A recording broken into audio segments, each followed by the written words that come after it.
In this video, we'll take a look at one of the most basic aspects of trading, and that is going to be support and resistance.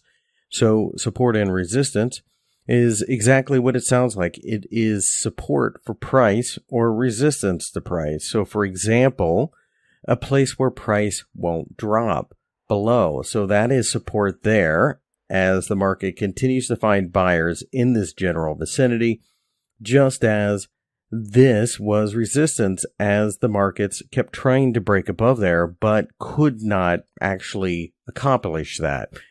Now, support and resistance tends to form at large round figures, and as a result, you can use that to your advantage. In order to do this on TradingView, you click on the line tool, the horizontal line tool, and you just place it right on the chart. You can drag from the oval here, and this brings up something a bit interesting.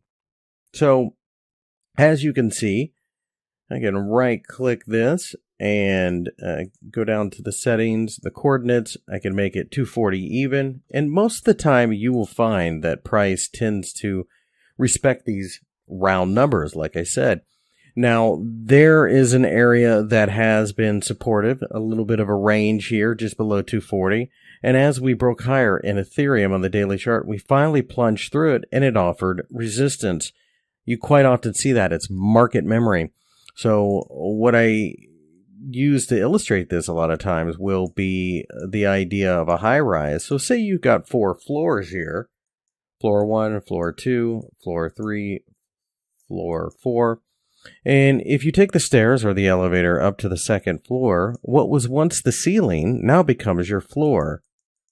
Just as if you drop from the 4th floor to the 3rd floor, what was once your floor becomes the ceiling.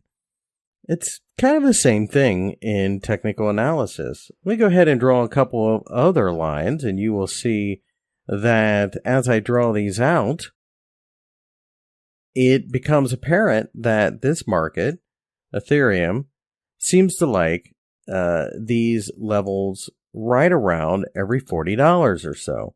You can make an argument for these are areas you should be trading from.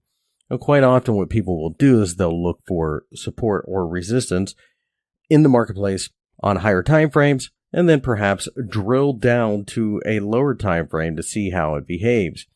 That's getting a little ahead of where we're at now, but what this does suggest to you is that markets, in fact, are not random, and they do have little roadmap, kind of like posts and signs.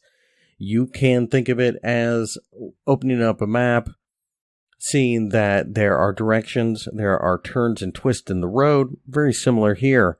By simply drawing these 4 lines, you can see how different the market suddenly looks.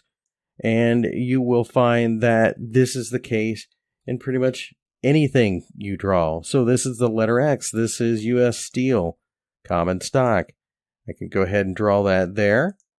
And I can right-click on the circle, click on settings. I can change that to 25 just to make it 25 even. You can see that price does seem to respect that. That was support. It finally broke down, and look, it became resistance later. That's that changing floors kind of analogy that I put. So let's take a look at $20, for example. You can see that the market certainly respected this. You can also see that it's not to the penny.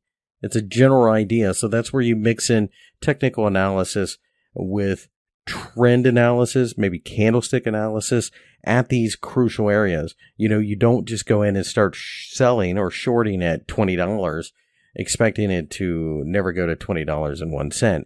It's just a guideline, but support and resistance, without a doubt, probably one of the most basic, if not the most basic, actual basic form of technical analysis, but it's also one of the most crucial.